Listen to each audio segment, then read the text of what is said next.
نہ خدائی ملا، نہ مثال صنم، نہ ادھر کے رہے نہ ادھر کے رہے، کہیں کا بھی انسان نہیں رہ جاتا ہے۔ تو میرے محترم علماء سے تعلق ہونا بہت ضروری ہے اپنے ایمان کو بچانے کے لیے، اپنے اعمال کو سدھارنے کے لیے، اور اپنے کیا کہتے ہیں کردار کو سدھارنے کے لیے ساری چیز میں ضرورت ہے کہ ہمارا تعلق کس سے ہو؟ علماء سے ہو۔ ہم نہیں پڑھے اپنے بچوں کو پڑھائیے، ہم نہ پڑھ سکے اپنے بچوں کو ضرور پڑھائیے، تاکہ جب ہمارا انتقال ہو جائے یہ بچے 2-4 حروف پڑھ کے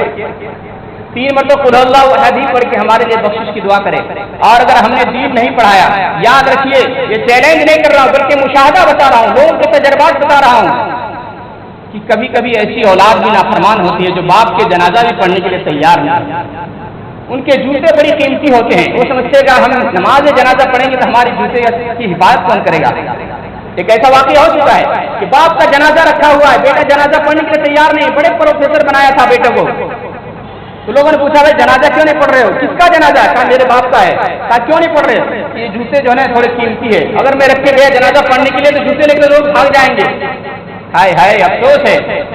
ایسے علوم پڑھانے سے کیا فائدہ ہے کہ زندگی میں جب اولاد یاد نہیں رکھتی ہے تو مرنے کے بعد کیسے یاد رکھے گی؟ اور یقیناً اگر آپ نے اولاد کو صالح اور نیک بنایا ہے، علم دین سکھایا ہے تو ضرور یاد رکھے، ضرور یاد رکھیے گی۔ اگر آپ کے پاس اولاد نہیں کسی اور کو بنا دیجیے، کسی اور کو دین کا علم سکھا دیجیے، اس کے خرچے برداشت کیجیے تو یقیناً آپ کامیاب ہو جائیں گے۔ ہمارے مرنے کے بعد ہماری نیکیاں ہی کام آئے گی، برائی کا کوئی تذکرہ نہیں ہوگا۔ تو میرے محترم میرا خلاصہ کلام یہ ہے کہ علم سیکھے، اپنے گھروں کے اندر علمی ماحول پیدا کرے اور علماء سے محبت کرے۔ اگر نہیں کرتے ہیں تو آپ کے نہ کرنے سے کوئی فرق بھی نہیں پڑے گا، جو لوگ کرنے والے کرتے رہیں گے، دشمنی کرنے والے اپنی حسد کی آگ میں جلتے رہیں گے، اور حاسدین کو کبھی سکون نہیں ملتا ہے۔ ایک مرتبہ تو حسد کرتا ہے کہ یہ چیز اس کے پاس ہے، کاش مجھے ہو جاتی، اس سے ختم ہو جاتی، نہ تو اس کے پاس سے ختم ہوتی ہے وہ چیز اور نہ اسے مل پاتی ہے، دونوں اعتبار سے یہ جلتا رہتا ہے۔ تو ایسے جلنے والوں کا کوئی علاج نہیں ہے، اس کا علاج کیا ہے کہ مر جائے۔ اس کا علاج صرف واحد علاج ہے کہ جو لوگ حسد کرتے ہیں دوسرے سے، کسی کی بلڈنگ دیکھ کے، کسی کی گاڑی دیکھ کے، کسی کی مالداری دیکھ کے جل رہے ہیں، گھٹن محسوس کر رہے ہیں، ایسے لوگوں کا صرف ایک علاج ہے کہ یہ مر جائے اور ان کی جنازہ لوگ پڑھ دیں، اس کے علاوہ کوئی حل نہیں ہے۔ اور اگر یہ اپنے آپ کو سدھار لے تو بہت اچھا ہے۔ اللہ پاک مجھے بھی اور آپ کو بھی، ہم سب کو عمل کرنے کی توفیق عطا فرمائے کہ ہم